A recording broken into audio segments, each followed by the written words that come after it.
أعوذ بالله من الشيطان الرجيم. بسم الله الرحمن الرحيم.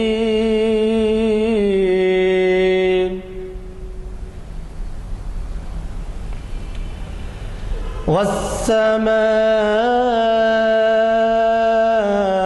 بنيناها بأيد وإنا لموسعون.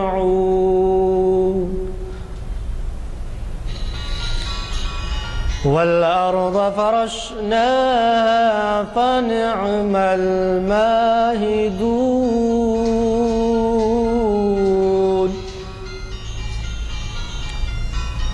ومن كل شيء خلقنا زوجين لعلكم تذكرون.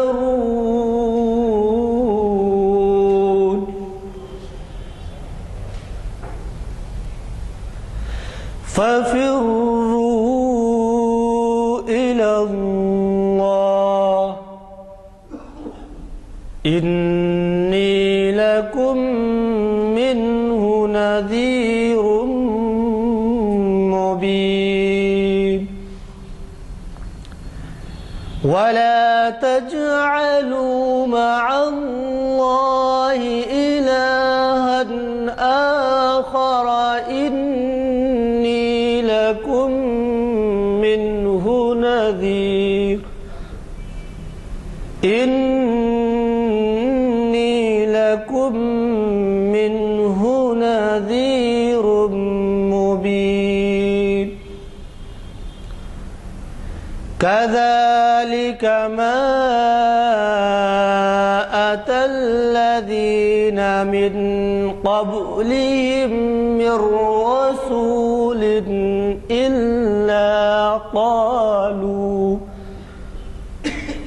إلا قالوا ساحر أو مجنون. صدق الله العظيم. محفل اقبال شناسی کی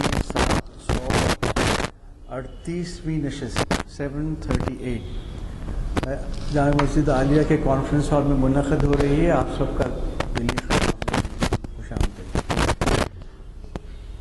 ابھی آپ نے خوش الحان قاری صاحب جناب شاہ محمد شاہ نظر صاحب سے خیرت کلام پاک سننے کی سعادت حاصل فرمائی. آج کے مقرر جناب ایاز شیخ صاحب ماہر اقبالیات ہیں، اقبال کے اسکالر ہیں، اقبالیات پہ گہری نظر رکھتے ہیں. انہی کا تجویز کردہ آج کا عنوان ہے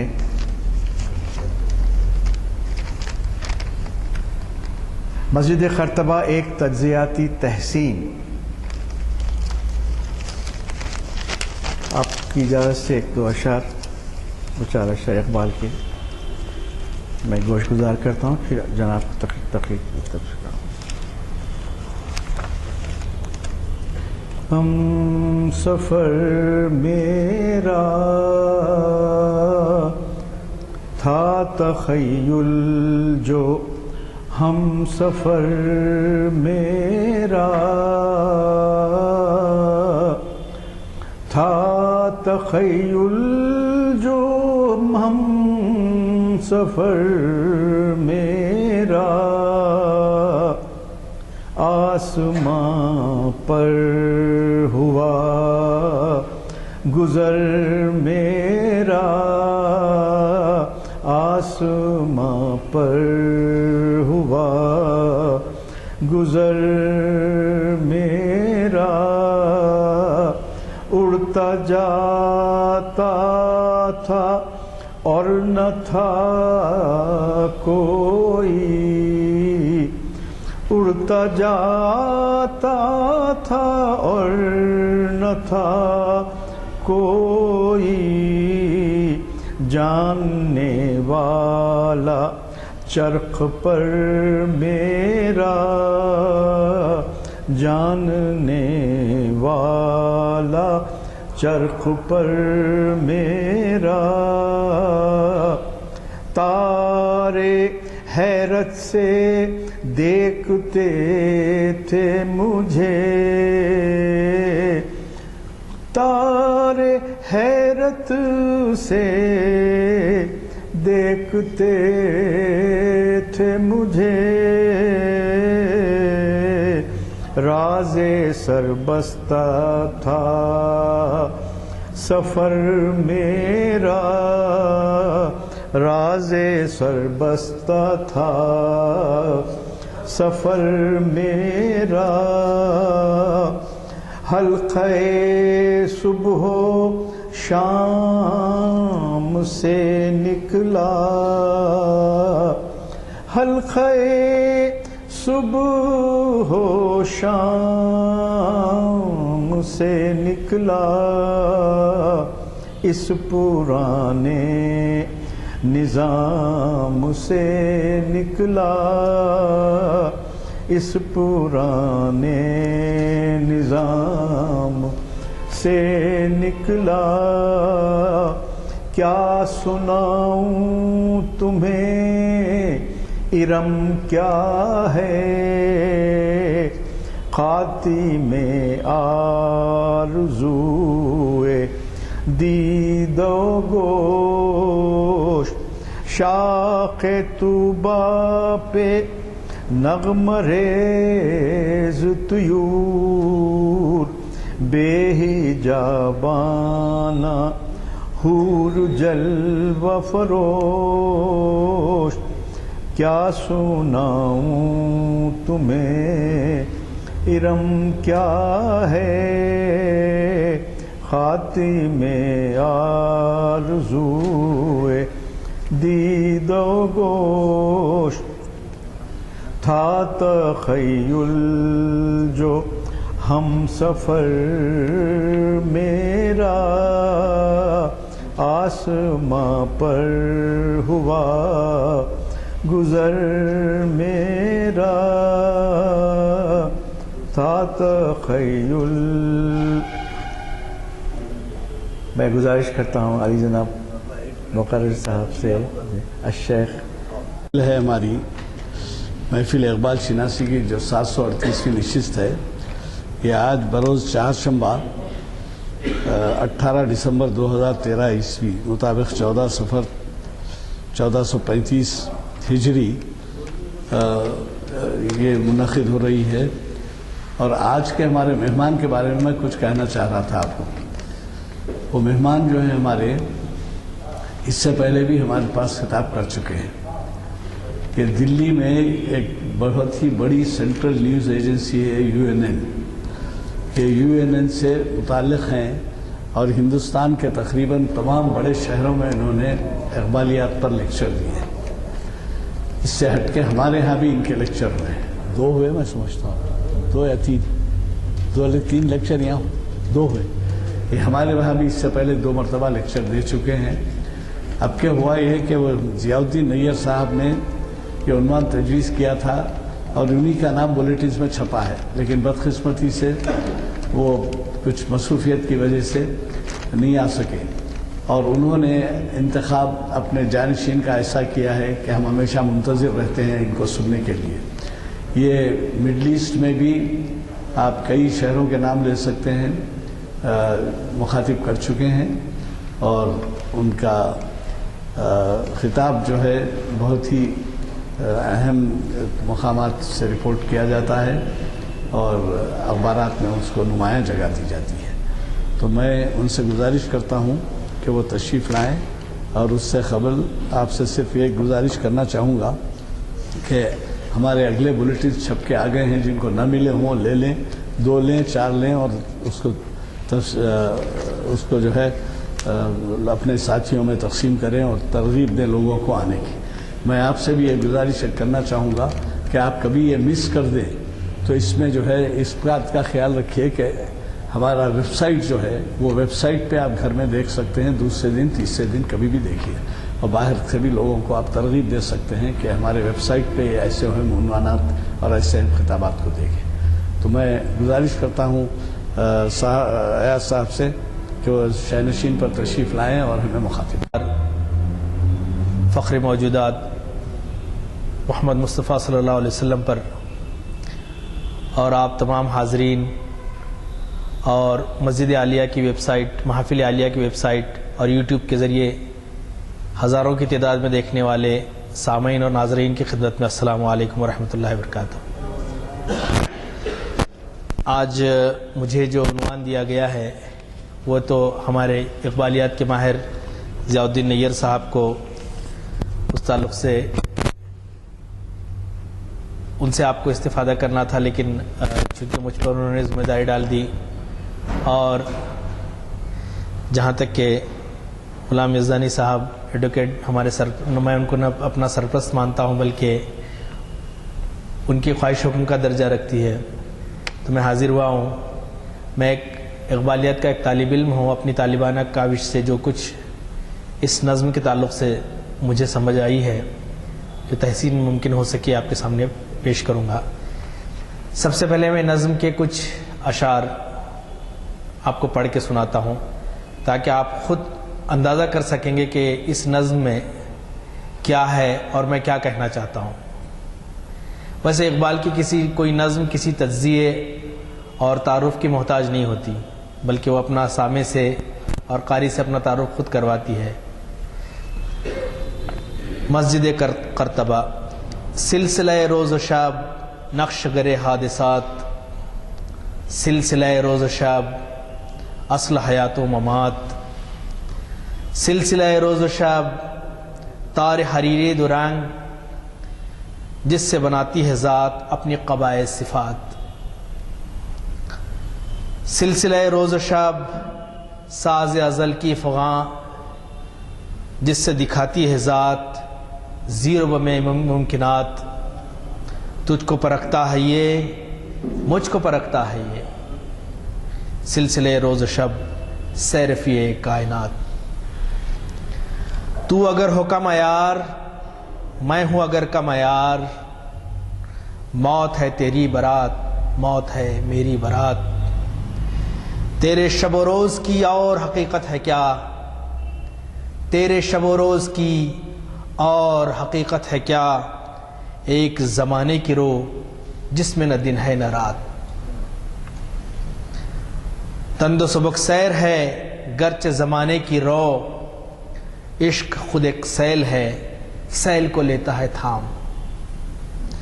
عشق کی تقویم میں عصر رواں کے سوا اور زمانے بھی ہیں جن کا نہیں کوئی نام. عشق دم جبرائیل، عشق دل مصطفیٰ، عشق خدا کا رسول، عشق خدا کا کلام. عشق کی مستی سے ہے پی کرے گل تابناک، عشق ہے صحبہ خام، عشق ہے قاصل کرام. اے حرم قرطبہ عشق سے تیرا وجود، عشق سراپا دوام جس میں نہیں رفت بود. رنگ ہو یا خشت و سنگ، چنگ ہو یا سر حرف و صوت، معجزہ فن کی ہے خون جگر سے نمود. معجزہ فن کی ہے خون جگر سے نمود.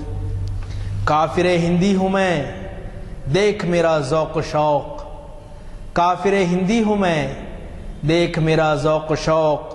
دل میں صلاۃ و درود، لب پہ صلاۃ و درود. شوق میری لے میں ہے، شوق میری نئے میں ہے، نغمہ اللہ میری رگو پے میں ہے.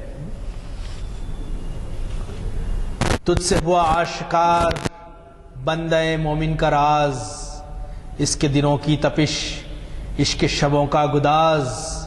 اس کا مقام بلند، اس کا خیال عظیم، اس کا سرور، اس کا شوق، اس کا نیاز، اس کا ناز. ہاتھ ہے اللہ کا بندہ مومن کا ہاتھ، غالب و کار آفریں، کار کشا کار ساز. خاکی و نوری نہاد بندہ مولا صفات، ہر دو جہاں سے غنی اس کا دل بے نیاز. اس کی امیدیں قلیل، اس کی امیدیں قلیل، اس کے مقاصد جلیل. اس کی ادا دل فریب، اس کی نگاہ دل نواز. نرم دم گفتگو گرم دم جستجو، رزم ہو یا بزم ہو پاک دل و پاک باز، دیدہ انجم میں ہے تیری زمین آسماں، آہ کے صدیوں سے ہے تیری فضا بے ازاں، کون سی وادی میں ہے کون سی منزل میں ہے عشق بلا خیز کا قافلہ سخت جاں، روح مسلم میں ہے آج وہی اضطراب، راز خدائی ہے یہ کہہ نہیں سکتی زباں، دیکھیے اس بحر کی تیسے اچھلتا ہے کیا، گنبد نیلوفری رنگ بدلتا ہے کیا، پردہ اٹھا دوں اگر چہرہ افکار سے، لا نہ سکے گا فرنگ میری نواؤں کتاب، جس میں نہ ہو انقلاب موت ہے وہ زندگی، روح امم کی حیات کشمکش انقلاب، صورت شمشیر ہے دست قضا میں وہ قوم، کرتی ہے جو ہر زمان اپنے عمل کا حساب، صورت شمشیر ہے دست قضا میں وہ قوم، کرتی ہے جو ہر زمان اپنے عمل کا حساب، نقش ہے سب ناتمام خون جگر کے بغیر، نغمہ ہے سودائے خام خون جگر کے بغیر۔ یہ چند نظم کے میں نے اشعار آپ کے سامنے پیش کیے۔ علامہ اقبال کی یہ شاہکار نظموں میں سے ایک نظم ہے، بلکہ نقاد کا بھی کہنا ہے کہ اس نظم میں جو روانی اور جو اس نظم کی جو تاثیر ہے وہ بہت ہی کم دوسری آپ کی نظموں میں ملتی ہے۔ ویسے تو علامہ اقبال کی ہر نظم، ہر غزل، ہر شعر اپنی جگہ ایک انقلاب آفریں مقام رکھتا ہے، لیکن خاص طور پر اس نظم میں جو بات ہے وہ دلوں کی گہرائی تک اثر کرتی ہے۔ تنقیدی شعور سے اقبال کی نقاد کہتے ہیں کہ یہ سب سے بسیط اور پہلودار اور فنی طور پر مکمل نظم ہے۔ علامہ اقبال کو بہت سی بار یہ ہوتا ہے کہ کچھ کہتے ہیں کہ یہ فلسفی ہیں، ایک اسکالر ہیں، ایک نگاہ دور رس رکھنے والے شخص ہیں، شاعر نہیں ہیں، اور کچھ کہتے ہیں کہ یہ شاعر ہیں۔ لیکن اس نظم میں آپ کے دونوں پہلو، شاعری بھی اور فکر اور شعر، دونوں ایک دوسرے قابل تجرید اجزاء ہیں، اور اس نظم کے پس منظر میں مسلمانوں کی کئی برس کی ذہنی، تہذیبی اور تعمیراتی تاریخ ہے، اور یہ نظم بہت ہی ایک صوتی و سوری، ایک آواز اور عکس دونوں ہمارے سامنے پیش کرتی ہے۔ اگر میں نے آپ کے سامنے چند اشعار پیش خدمت کیے تھے، آپ نے خود اندازہ لگایا ہوگا کہ اس سے پڑھنے والے کے دل پہ اور سننے والے کے دل پہ کیا اثر ہوتا ہے۔ آپ نے جیسے کہ اس شعر کے بارے میں کہا کہ تو اگر ہو کم عیار میں اگر ہوں کم عیار، موت ہے تیری برات موت ہے میری برات، تیرے شب و روز کی اور حقیقت ہے کیا، ایک زمانے کی رو جس میں دن ہے نہ رات۔ تو علامہ اقبال کی جو نظم جب سامع قاری جب پڑھتا ہے اور تو اس سے ایسا لگتا ہے کہ ایک بڑا طوفان ہے، ایک بڑا طوفان چلا ہے۔ آپ تصور میں آپ کے یہ ہوتا ہے کہ ایک بہت بڑی ایک طوفانی واردات واقع ہو رہی ہے اور اس میں قاری ڈوب سا جاتا ہے، اور پھر ایک سکون آمیز پھر کچھ اشعار ایسے ہوتے ہیں کہ جس میں ایک سکون ہی سکون ہوتا ہے، جس میں خود احتسابی کی دعوت دی جاتی ہے، للکارا جاتا ہے، احتساب کی بات کہی جاتی ہے، اسے اس کے عزائم کو یاد دلایا جاتا ہے۔ یہ موج در موج اس طرح سے اس نظم میں آتی ہیں کہ قاری کا ذہن اس کے اندر گم ہو کر رہ جاتا ہے، چاہے جتنا بھی بڑا ماہر اقبال ہو، جتنا بھی بڑا اقبال پہ جس نے ریسرچ کیا ہو، اس نظم کے آگے وہ اپنے آپ کو بے بس پاتا ہے۔ یہ نظم مسحور کر لیتی ہے اسے۔ میں آپ سے درخواست کرتا ہوں کہ آپ گھر جانے کے بعد اس نظم کو اکیلے میں تنہائی میں ضرور پڑھیے اور پھر اپنے قلب پہ ہونے والی واردات کا مشاہدہ کیجیے۔ اگر یہ نظم آپ کو نہ رلا دیں تو پھر مجھے کہیے۔ میں تو ایک آزمائش میں پڑ گیا تھا اس نظم کی وجہ سے، کیونکہ جیسے مجھ سے تو آگے کے اشعار پڑھے ہی نہیں جا رہے تھے، ایک شعر پہ ہی رک جاتا تھا کہ آخر کیا کہا علامہ نے، کس قدر بات. اچھا، اور ایک چیز اہم یہ ہے کہ نظم عام طور پہ یا تو انجمادی ہوتی ہے یا حرکیاتی ہوتی ہے. عام طور پہ نظم انجمادی ہوتی ہے یا حرکیاتی ہوتی ہے. ہندوستان مشرق میں عام طور پر انجمادی نظم ہوتی ہے. ایک موضوع ہوتا ہے، اسی موضوع کے ارد گرد شاعر اپنی ساری شاعری صرف کر دیتا ہے. لیکن علامہ اقبال کی یہ نظم اور دوسری نظمیں بھی انجمادی نہیں ہے بلکہ حرکیاتی ہیں. وہ مرکزی موضوع کے آگے ویوز کی شکل میں حرکت کرتے رہتی ہیں. کبھی لگتا ہے کہ اپنی موضوع سے الگ ہو گئی ہیں، لیکن بہرحال اس کے تانے بینے اتنے جڑے ہوئے ہوتے ہیں کہ قاری مرکزی موضوع سے جڑے ہوئے ہونے کے باوجود مسلسل حرکت میں ہوتا ہے. یہ علامہ اقبال کے کلام کا بہت بڑا کمال ہے اور یہ ان کے فن کی معراج ہے. تو اس میں مسجد قرطبہ کی جو یہ نظم ہے یہ تحریک کی تشکیل ہے اور فن کا اعلیٰ نمونہ ہے. اور مسجد قرطبہ کی یہ نظم ساکن بھی ہے، سیارہ بھی ہے، دائم بھی ہے اور حدیث بھی ہے. ازل و ابد میں اس کی حدیں غائب ہیں. عصری نہیں بلکہ دوام اور ہمیشگی، روانی تغیر اور ارتقاء اس کا مزاج ہے. تو علامہ اقبال کی یہ نظم سے ہمیں بہت کچھ سیکھنے ملتا ہے. ہمارے اندر بہت ساری کیفیتیں ایک ساتھ پیدا ہوتی ہیں. ایک جانب جہاں آپ نے روز و شب کے فلسفے کو بیان کیا تو دوسری جانب عشق کی اتنی زبردست تعبیر کی کہ آدمی کو پتہ چلتا ہے کہ عشق ہے کیا، عشق ہے کیا. اور پھر وہ اس عشق کی تعبیر میں اپنے آپ کو تلاش کرنا شروع کر دیتا ہے کہ اس عشق کے مقام میں میرا مقام کہاں ہے. قاری خود اپنے آپ کو ٹٹولنے لگتا ہے، اپنے زمانے کو ٹٹولنے لگتا ہے، اپنے گرد و پیش کو ٹٹولنے لگتا ہے. پھر اسی طرح سے پھر انہوں نے پھر اس کو ہوتے ہوئے پھر تاریخ اور فلسفے کی طرف نظر دوڑائی ہے اور کہا ہے کہ ہمارا مقام کیا تھا، ہم کیا تھے، ہم نے اس دنیا انسانیت کو دیا کیا ہے. یورپ جب ظلمات میں، جب اندھیروں میں غرق تھا، جب لندن میں اور پیرس میں کیچڑ بھرے محلات میں، کیچڑ بھرے گلیوں میں، اندھیروں میں بسر کرنے والے لوگ ہوا کرتے تھے، اس دور میں قرطبہ، مسجد قرطبہ 30,000 لالٹین سے جگمگا رہا ہوتا تھا. علامہ اقبال نے بتایا کہ ہمارا ماضی کیا تھا اور ہمارا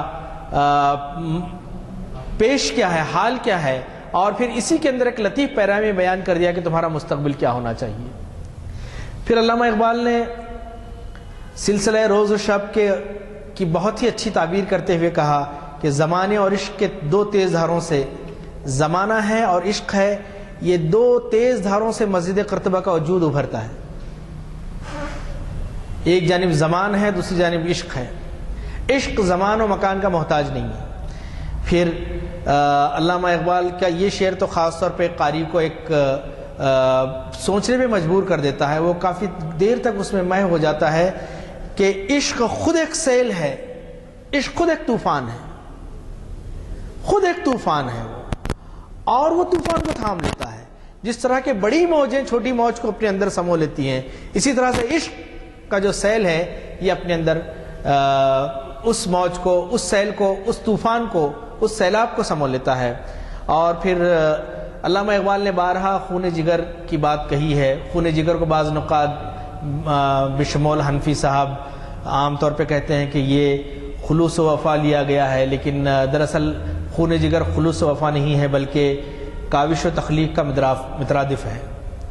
تو علامہ اقبال کی یہ جو نظمیں ہیں، یہ نظم ہے، یہ ہمیں اس بات کی دعوت دیتی ہیں کہ ہم اپنے اندر ٹٹولیں اپنے آپ کو اور اپنے عظمت رفتہ کو، جسے ہم نے کھو دیا ہے، جو ہمارے ہاتھ سے نکل گئی ہے، اسے تلاش کریں. کیونکہ فطرت افراد سے اغماس تو کر لیتی ہے، کرتی نہیں ملت کے گناہوں کو معاف. ہم اپنے اندر، ہمارے اندر کیا کوتاہیاں ہوئی ہیں کہ آج وہ مسجد قرطبہ کہ جو سینکڑوں برسوں تک اللہ کا گھر رہی ہے، آج ایک کیتھیڈرل بن کر، ایک چرچ بن کر کھڑی ہوئی ہے. اور علامہ اقبال جیسا حساس آدمی وہاں پہنچتا ہے اور وہاں پہنچ کر وہ اجازت حاصل کرتے ہیں.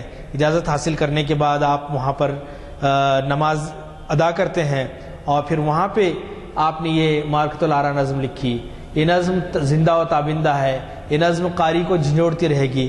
اس نظم کے اندر کلام اقبال کی بہت ساری نظمیں ایک طرف، لیکن اس نظم کے اندر قاری کو جو ملتا ہے وہ اس کا ماضی بھی ملے گا، اس کا مستقبل بھی ملے گا، اس کا حال بھی ملے گا، اور اس کے اندر وہ روحانی کیفیات بھی طاری کرتی ہے کہ قاری اس کے اندر گم ہو کر رہ جاتا ہے. اب جیسے اس شعر کو دیکھیے، قطرہ خون جگر سل کو بناتا ہے دل، خون جگر سے صدا سوز و سرور و سرود، تیری فضا دل فراو فروز، میری نوا سینہ سوز، تجھ سے دلوں کا حضور مجھ سے دلوں کی کشود۔ آپ دیکھیں ایک ایک شعر میں اس کے اندر میں کیا تعریف کر سکتا ہوں، کیا تحسین کر سکتا ہوں اس کی۔ پروفیسر جگرناتھ آزاد جیسے ماہر اقبالیات جس کے آگے ٹھہر جاتے ہیں، رک جاتے ہیں اس نظم کے آگے، بڑے بڑے ماہر اقبالیات سوچنے پہ مجبور ہو جاتے ہیں۔ کہنا تو ہم بہت چاہتے ہیں اس نظم کے بارے میں مگر کہہ نہیں سکتے، کیونکہ اس نظم میں وہ کچھ ہے کہ قاری کے دل پہ براہ راست وہ اثر کرتی ہے۔ میں آپ سے لاکھ اس نظم کی تحسین کروں، اس کا تجزیہ کروں، لیکن یقین جانیے کہ آپ خود جب اسے پڑھیں گے، اسے سمجھنے کی کوشش کریں گے، آپ کے دل کے اندر وہ چیز پیدا ہوگی کہ آپ کہنے پہ مجبور ہو جائیں گے کہ اقبال تو صرف شاعر نہ تھا، اقبال تو صرف شاعر نہ تھا، اقبال تو صرف فلسفی نہ تھا، بلکہ اقبال تو کوئی اور ہی چیز تھا جو اس امت خوابیدہ کو جگانے کے لیے آیا تھا۔ لیکن افسوس اس بات کا ہے کہ آج کلام اقبال کو پڑھنے اور سمجھنے والے بہت کم ہو گئے ہیں۔ اقبال جیسا شاعر اگر یورپ میں پیدا ہوتا تو پتہ نہیں کتنے اور ہزاروں سال اس کی پوجا کی جاتی۔ اس کی ایک چھوٹا سا ڈرامہ نگار شیکسپیئر پیدا ہوتا ہے اور یورپ نے اسے سر پہ بٹھا لیا ہے، لیکن اقبال جیسا شاعر وہاں پیدا ہوتا، اقبال کا کلام پیدا ہوتا، اقبال جیسا کلام ان کو میسر ہوتا تو پتہ نہیں اس کی کتنی تعظیم و تکریم ہوتی، اس کے کلام کو کہاں کہاں پہنچاتے۔ لیکن ہمارا حال یہ ہے کہ ہم نے اقبال کو بھلا دیا ہے۔ میں مبارکباد دوں گا ایڈوکیٹ غلام یزدانی صاحب کو کہ 738ویں نشست یہ چل رہی ہے، کوئی معمولی بات نہیں ہے۔ اس 738ویں نشست کے ذریعے سے مسلسل اقبال کا پیغام دینے کی کوشش کی جا رہی ہے۔ اور اقبال کا پیغام ہے کیا؟ اقبال کا پیغام، اقبال شاعر نہیں تھا، میں بھی کہتا ہوں کہ ہاں وہ شاعر نہیں تھا، بلکہ شاعری کے پیکر کو انہوں نے اپنا پیغام دینے کے لیے استعمال کیا تھا۔ عام طور پر تو شاعر زلف و لب و رخسار کے پیچ و خم میں رہ جاتے ہیں، لیکن اقبال نے ایسے نہیں کیا۔ اقبال نے اس خوابیدہ قوم کو جگایا اس نظم کے ذریعے سے، دوسری نظموں کے ذریعے سے۔ تو اقبال یقیناً صرف شاعر نہ تھے، وہ شاعر ضرور تھے لیکن صرف شاعر نہ تھے، بلکہ وہ ایک فلسفی بھی تھے، ایک دلوں کو متحرک کرنے والی شخصیت بھی تھی، ایک انقلاب آفری پیغام آپ کا ہے۔ اتنا انقلاب آفری پیغام کہ پچھلی بار میں نے جیسے آپ سے کہا تھا کہ خمینی نے تک کہا تھا کہ ہمارا ایران کا انقلاب اقبال کے خیالات کا مرہون منت ہے۔ فارسی کلام کی اقبال کی آپ دیکھیے، مجھے جان کر تعجب ہوا، اقبال کا فارسی کلام میں ڈھونڈ رہا تھا تو مجھے پتا چلا کہ وہاں پہ 128واں ایڈیشن چھپ چکا ہے ایران میں، کلام اقبال لاہوری کا کلام کا ایک پبلشر نے 128 ایڈیشن چھاپے ہیں اس کے۔ تو آپ اندازہ کر سکتے ہیں کہ کس قدر مقبول ہوگا وہ، اور ہم نے اس شاعر کے ساتھ کیا کیا۔ تو ہمیں ضرورت ہے کہ اقبال کو ہم سمجھیں اور اقبال کو سمجھ کر اپنے دلوں میں اس کے کلام کو اثر انداز کریں۔ اور چونکہ ایڈوکیٹ صاحب نے مجھ سے درخواست کی تھی، مجھ سے کہا تھا بلکہ حکم دیا تھا کہ میں تھوڑا سا قبل از وقت اپنی بات کو ختم کروں، تو میں اللہ تعالیٰ سے دعا کرتا ہوں کہ اللہ سبحانہ و تعالیٰ ہمارے دلوں میں اللہ اور اس کے رسول صلی اللہ علیہ وسلم کی سچی محبت بھر دے، تڑپنے پھڑکنے کی توفیق دے، دل مرتضیٰ سوز صدیق دے۔ میں آخر میں آپ تمام قارئین کا شکریہ ادا کرتا ہوں، ناظرین کا بھی شکریہ ادا کرتا ہوں، اور ساتھ ہی ساتھ اس محفل کے روح رواں ایڈوکیٹ صاحب کا بھی شکریہ ادا کرتا ہوں۔ جزاکم اللہ خیر، انشاءاللہ آئندہ پھر ملاقات ہوگی۔ السلام علیکم ورحمۃ اللہ۔ سوالات کرنا ہے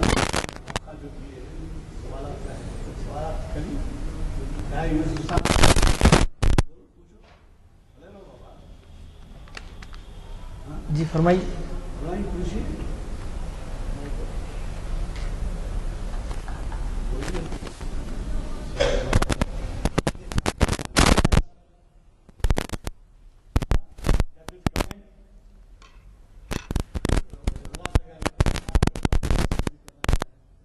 چونکہ میں ایک طالب علم ہوں، ہو سکتا ہے مجھ سے کچھ غلطی بھی ہو، تو ہمارے جو بزرگ ہیں وہ رہنمائی کر سکتے ہیں۔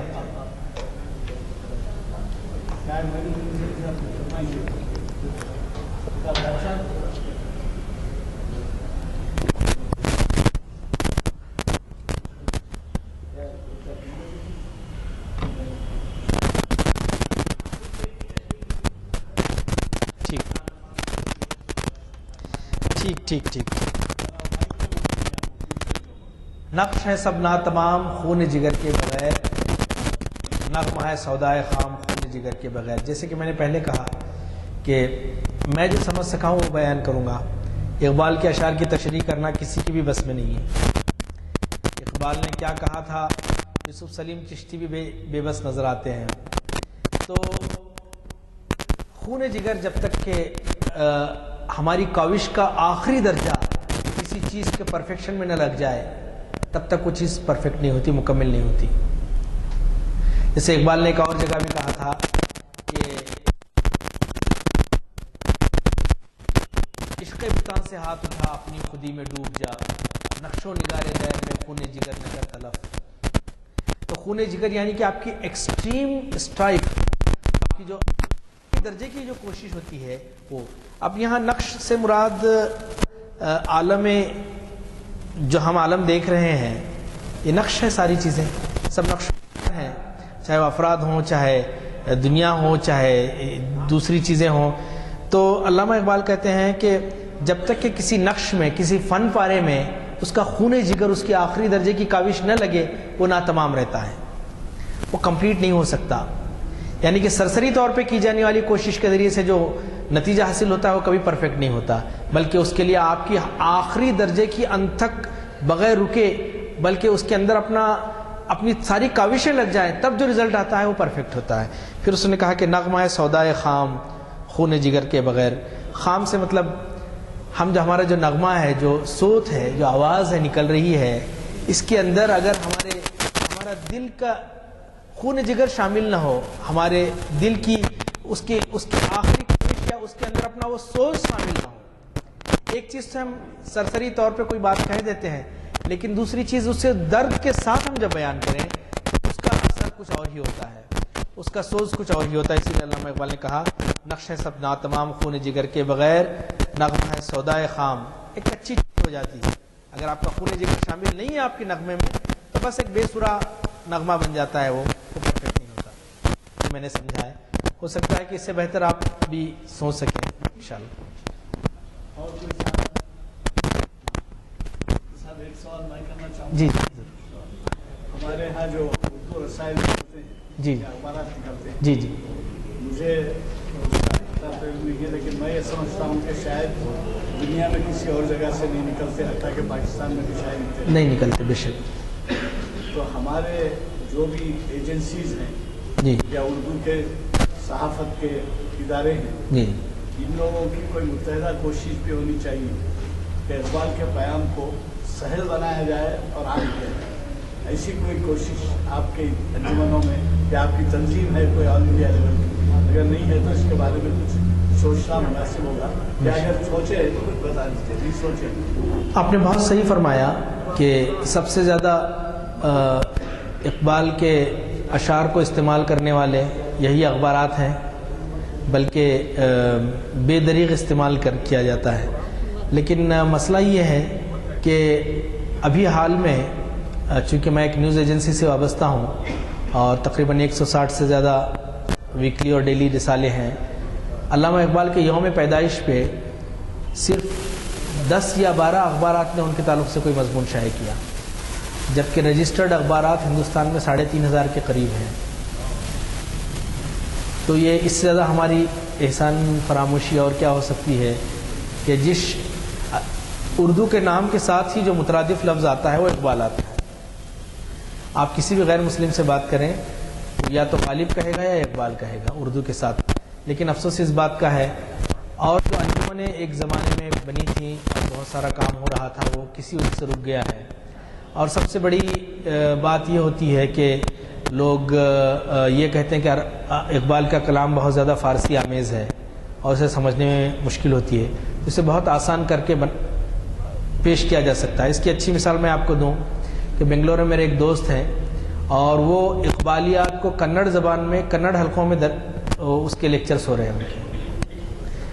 تو وہ کہہ رہے تھے کہ اب کنڑ حلقوں کی طرف سے یہ ڈیمانڈ ہو رہا ہے کہ کلام اقبال کو کنڑ زبان میں لایا جائے. اسی طرح سے ہمارے غلام سمدانی صاحب ہیں کیرلا میں، انہوں نے کوشش کی، کیرلا زبان میں کلام اقبال کا ترجمہ آ چکا ہے. کشمیری زبان میں کلام اقبال بہت ہی ایک عام سی چیز ہو گئی ہے. تو میرے خیال میں اخبارات اگر واقعی اس بات کی کوشش کریں، خاص طور پہ اقبال اکیڈمی اور جو دوسری تنظیمیں ہیں، تو آپ نے بہت اچھا مشورہ دیا ہے کہ ان لوگوں تک ہم اپنی بات پہنچائیں گے، اور اقبال کے یوم وفات اور یوم پیدائش سے پہلے خاص طور پر ان لوگوں کو اس بات کی توجہ دلائی جائے گی. بلکہ انشاءاللہ میں اپنی ایجنسی کی طرف سے اس بار بھی ہم نے کی تھی کہ یوم اقبال پہ ہم نے تقریباً 22 مضامین اقبال کے متعلق روانہ کیے تھے، 22 مضامین روانہ کیے تھے. اس بار بھی انشاءاللہ ہم اس کو کریں گے. بہت جزاک اللہ خیر، بہت اچھا مشورہ. جی جی جی تشریف لائیے. ادا کرنے کے لیے بہت ضروری ہے. چند مثالیں دیتا ہوں میں. حیدرآبادی راکیش شرما جو گرامر اسکول کا طالب علم تھا، اس کو خلا میں جب بھیجا گیا، پہلا تھا وہ خلا میں جو گیا، تو یہاں پر وزیر اعظم تھی شریمتی اندرا گاندھی. تو جب ان سے بات کرنے کے لیے کنیکشن دیا گیا تو انہوں نے سوال کیا کہ ظاہر ہے کہ خلا میں اتنے ہائٹ پہ تھے کہ ساری دنیا جو ہے ان کے پیش نظر تھی. ہندوستان کیسا دکھ رہا ہے، بھارت کیسا دکھ رہا ہے. تو اندازہ لگائیے کہ اس شخص نے اقبال کے کلام کا سہارا لیا. سارے جہاں سے اچھا ہندوستان. اچھا یہی نہیں، مرارجی بھائی وزیر اعظم تھے، گجرات میں مخاطب کر رہے تھے، تو وہ میں نے ان کو اردو نہیں آتی، اقبال کے کلام سے انگلش میں واقف ہوئے ہوں گے، مجھے تو اس کا پتہ نہیں ہے. مگر تقریر کرتے کرتے کیا بات ہے کہ ہستی مٹتی نہیں جہاں سے، کچھ ہمارے دیش کے بارے میں علامہ نے کہا تھا، وہ انہوں نے وہاں کوٹ کیا. تو انگلش پیپرز نے اس کو وہی الفاظ میں جو اقبال کے مصرے میں ہیں کہ مرارجی بھائی نے پیش کیا. اس سے ہٹ کے میں آپ سے کہنا چاہوں گا کہ آپ دیکھیے جو بات یعنی کہی جا رہی ہے وہ کس قدر جڑیں پکڑی ہوئی ہے. پنچایت ہو، الیکشن مینیفیسٹو ہو، مولانا محراب سے مخاطب کر رہے ہوں، اسمبلی ہو، کاؤنسل ہو، پارلیمنٹ ہو، یا کوئی ایسی کانفرنسیں ہوں، تو اس میں اقبال کے کلام کے اشعار جو ہے کوٹ کیے جاتے ہیں.